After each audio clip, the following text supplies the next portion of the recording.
Good afternoon from the very latest here at home and around the world. You're watching your lunchtime news here on TV1. I'm Deshan Gonavala, and before we head into the stories in detail, let's first have a look at the headlines.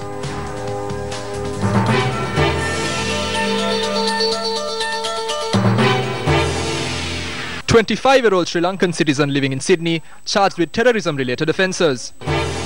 Minister of Agriculture says that the quantity of paddy purchased from farmers will be increased to 3,000 kilograms from 2,500.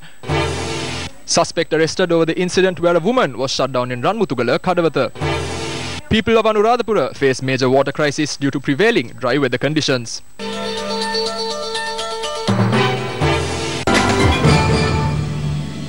Now in your lead story this afternoon, a 25-year-old Sri Lankan citizen, Muhammad Nizamdeen, living in Sydney, has been charged with terrorism-related offences after plans for a terrorist attack were discovered by the police.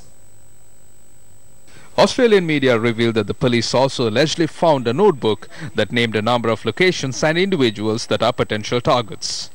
The arrest was made by the officers from New South Wales Joint Counter-Terrorism Team based on a tip-off received from staff attached to the university. The suspect was aged 25. During the search operations, police also have found several electronic devices and taken them to their custody.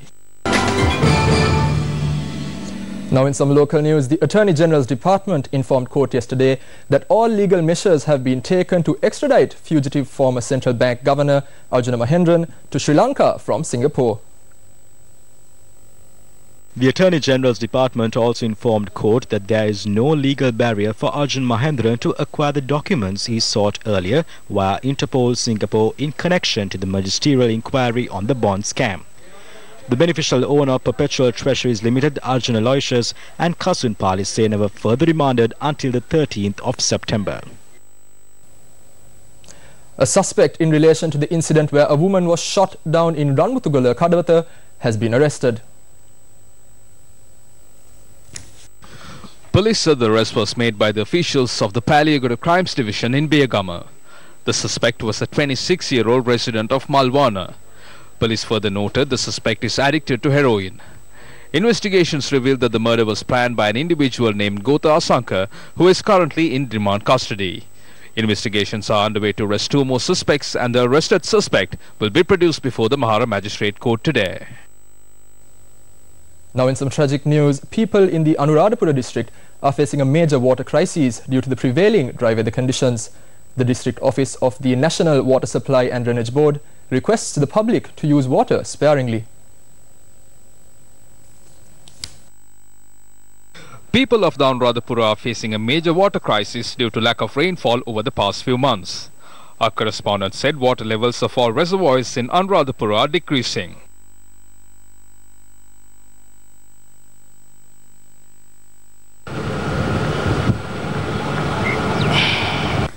Close to 50,000 people who obtain water from Tisavava, Nuvaravava and Thuruvilavava are facing difficulties due to lack of rainfall over the past 3 months.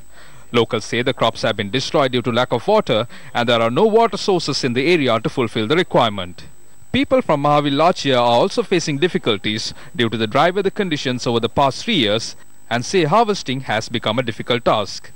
Meanwhile, Rajarata University was closed down on the 27th due to inadequate supply of water for the functioning of the university. Administrators say the university will be closed down until they are able to fulfill the water requirement of the students. Minister of Agriculture Mahinda Amarwera said that the paddy purchased from farmers will be increased from 2,000 kilograms to 3,000 kilograms. The minister made these views during an event in Ambalangoda. We used a few methods in the distribution of paddy to farmers to make things easier for the Paddy Cultivation Board. We used one method where we gave them a chance to take the paddy in a bag at an early stage. Secondly, we offered a chance for them to obtain the paddy without a letter from the local research officer. We offered them a number of increasing limit from 2,000 kilograms to 3,000, and we are going to see if we can increase this amount further. Our objective is to strengthen the farmer, and that is also the objective of the President and this government. සහ අනිකුත් ගොවීන් නගා හිටවන් එය ශක්තිමත් කරන්න තමයි මෛත්‍රීපාල සිරිසේන ජනාධිපතිතුමාගේ මේ රජය කටයුතු කරන්නේ. That's a wrap of lunchtime news this afternoon. Catch us again at 1:55 with our Live at 55 segment for the Newsfirst team. I've been Deshan Gonavala. Good day.